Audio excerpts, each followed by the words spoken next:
کا کنزُل ایمان پڑھو گے تو تمہارا ایمان بھی بچے گا اور نبیوں کی شان بھی محفوظ رہ جائے گی۔ سبحان اللہ۔ اور لوگ کہتے ہیں نہیں جو قرآن میں ہے وہی کہو، جو قرآن میں ہے وہی کہو، اپنے پالس کیوں بدلتے ہو؟ جب رب نازل کرنے والے نے قرآن نہیں بدلا تم کیوں بدلتے ہو؟ میں کہتا ہوں تم نے پڑھا نہیں، اللہ نے بھی بدلا۔ سورۃ بقرہ کے اندر یا ایھا الذین آمنوا قولوا راعنا وقولوا انظرنا، اے ایمان والو اب راعنا نہیں کہا جائے گا، اب قولوا انظرنا کہا جائے گا۔ کیا وجہ ہے؟ راعنا کا معنی ہوتا ہے رعایت کیجیے۔ صحابہ جب حضور سے کوئی بات سنتے تو سمجھ نہیں لگتی، کہتے حضور دوبارہ بتا دیجیے، راعنا رعایت کیجیے۔ اور منافقین راعینا پڑھتے تھے، راعینا اس کا معنی ہوتا ہے چرواہا، بکریاں چارنے والا۔ صحابہ کہتے ہیں راعینا، منافق جھک کے کہتے ہیں راعینا چرواہے۔ حالانکہ صحابہ نے کبھی نہیں راعینا نہیں کہا، وہ راعینا کہتے تھے۔ صحابہ صاحب ایمان بھی ہے، نیت بھی درست ہے، کبھی نہیں کہا راعینا، لیکن منافق کہتے تھے۔ اللہ کو یہ ادا بھی پسند نہیں ہے۔ اللہ نے فرمایا صحابہ آج کے بعد راعینا بھی نہیں کہا جائے گا، اگر کہ لفظ درست ہے، نیت بھی درست ہے، لیکن وہ لفظ جو میرے مصطفیٰ کی توہین کے لیے آڑ بنایا جائے میں اس لفظ کو بھی کینسل کرتا ہوں۔ یہ ہے مزاج قرآن کے اعتبار سے ماننے کا۔ یہ قرآن حضور کی عظمت بیان کرتا ہے اور قرآن نے خود اعلان کیا، قرآن ہدایت کس کو دیتا ہے؟ فرمایا قد جاءکم من اللہ نور و کتاب مبین۔ اس سے آگے بڑھیے، یہدی بہ اللہ، قرآن کہتا ہے جب نور اور کتاب یعنی مصطفیٰ اور قرآن دونوں جمع ہو جائیں تو پھر اللہ ہدایت دیتا ہے۔ سبحان اللہ۔ یعنی قرآن پڑھو ساتھ مصطفیٰ کی محبت بھی ہو، پھر قرآن ہدایت دیتا ہے۔ لیکن اگر قرآن تو پڑھو لیکن مصطفیٰ کی محبت نہ ہو اور ظاہری الفاظ کو نہ سمجھو، قرآن کی فصاحت اور بلاغت کو نہ سمجھو، آیات متشابہات کو نہ سمجھو، آیات بینات کو نہ سمجھو، پھر گمراہی ہوگی نا۔ اگر کوئی قرآن کے علم کو سمجھے گا کہ آیات متشابہات کیا ہے، آیات مقطعات کیا ہے، تو پھر وہ سمجھ جائے گا کہ قرآن بول بول کے مصطفیٰ کی عظمت کو بیان کر رہا ہے۔ سبحان اللہ۔ پہلے جتنی کتابیں ہیں زبور، انجیل، تورات، ان کتابوں میں احکامات تھے، عمل تھا، جزائیں تھی، سزائیں تھی، لیکن کسی بھی کتاب کے اندر کسی نبی کا ذاتی زندگی کا معمول نہیں تھا۔ لیکن یہاں کیا ہے؟ حضور تلی پہ تیل ڈالتے ہیں تو اللہ کا قرآن بن جاتا ہے۔ سبحان اللہ۔ حضور زلفیں سنوارتے ہیں تو قرآن بن جاتا ہے۔ حضور چلتے ہیں تو قرآن بنتا ہے۔ حضور کھڑے ہیں تو قرآن بنتا ہے۔ حضور اوپر دیکھتے ہیں تو قرآن بنتا ہے۔ حضور نیچے دیکھتے ہیں تو قرآن بنتا ہے۔ حضور بستر لیتے ہیں تو قرآن بنتا ہے۔ حضور کچھ کہتے ہیں تو قرآن بنتا ہے۔ حضور کچھ کرتے ہیں تو قرآن بنتا ہے۔ تو یہ قرآن ادائے مصطفیٰ ہے۔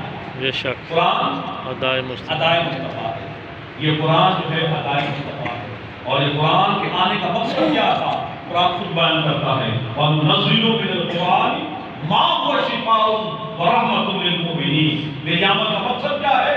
میں رحمت بھی ہوں اور شفا بھی ہوں، لیکن رحمت شفا کن کے لیے؟ مومنوں کے لیے۔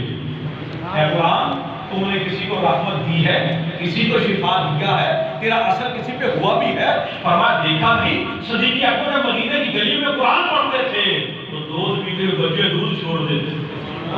میرے قرآن کا اثر نہیں دیکھا؟ کیا میرے قرآن کا اثر پڑا فاروق اعظم پر؟ ارے تلوار لے کر آئے تو مصطفیٰ کو مارتے تھے، لیکن جب قرآن نے جن پہ اثر کیا وہی قرآن مصطفیٰ کے قدموں میں فاروق اعظم کو لے آیا۔ میرا اثر نہیں دیکھا؟ ارے عثمان غنی نے شہادت تو دے دی لیکن قرآن کو نہیں چھوڑا۔ میرا اثر دیکھا نہیں؟ حسین نے نیزے کی نوک پہ سر تو کٹوا لیا لیکن قرآن کی تلاوت کو نہیں چھوڑا۔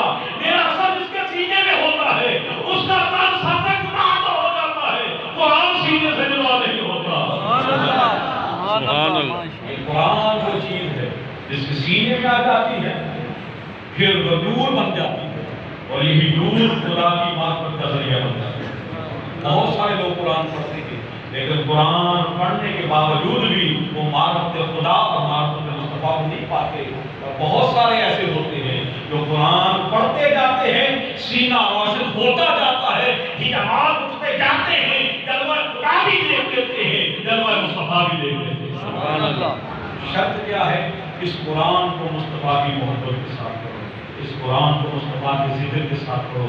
یہ تو قرآن کا فیض کتنا ہے۔ میرے آقا نے ارشاد فرمایا جس کو اللہ نے قرآن کی نعمت سے مالا مال کیا، یعنی وہ حافظ قرآن تھا یا قرآن پڑھنے والا تھا، علم قرآن کو اس کے پاس تھا، وہ کبھی بھی کسی مالدار بندے کو دیکھ کے یہ نہ کہے کہ اس کے پاس مال ہے۔ جس نے کسی مالدار کا مال دے کر، کسی عہدے والے کا عہدہ دے کر فرمایا حسد کیا، تو اس نے قرآن کی بے ادبی کی کہ تیرے پاس اللہ نے جو نعمت دی ہے نا، یہ سارے جہاں کی دولت سے بڑھ کر تیرے پاس اللہ کا قرآن، یہ بڑی نعمت ہے۔ تو حافظ قرآن اور سینے میں رکھنے والا علم جو قرآن کا ہوتا ہے، یہ بندے کو ہر میدان میں مستقل مزاجی پیدا کرتا ہے۔ دیکھیے لوگ آج مختلف قسم کے لیے، اپنی تنخواہوں میں اضافے کے لیے، اپنے مطالبات کے لیے لوگ جاتے ہیں، اعتراضات کرتے ہیں، لیکن ایک غریب حافظ قرآن بھی کبھی کسی جگہ آ کے یہ نہیں کہتا میری تنخواہ کم ہے، میری تنخواہ بڑھا۔ یہ توکل قرآن سے سیکھنا ہے۔ یہ تھوڑی سی تنخواہ کے اندر بھی حافظ قرآن جو ہوتا ہے یہ مطمئن رہتا ہے، کیونکہ اللہ نے اس کے سینے میں قرآن رکھا ہوتا ہے۔ سبحان اور اللہ۔ یہی سینے میں قرآن لینے والا بندہ، دیکھو کتنی عزت افزائی ہے۔ میدان حشر میں جہاں لوگ پریشان کریں گے، اللہ نور کے ممبر لگوائے گے۔ سبحان اللہ۔ کن کے لیے؟ حافظ قرآن کے لیے۔ کن کے لیے؟ حافظ قرآن کے لیے۔ اچھا آپ میں سے کوئی چاہتا ہے کہ میرے لیے بھی ممبر لگے نور کا؟ جی اچھا ہاتھ کھاتا ہے زیادہ میرے لیے ممبر لگے نور کا۔ سبحان اللہ، ماشاء اللہ۔ اب کیا کرنا چاہیے اس کے لیے؟ آپ میں سے ہر کوئی چاہتا ہے کہ میری عزت ہو، مجال معاشرت میں نور کا ممبر لگے میرے لیے۔ طریقہ کیا ہے؟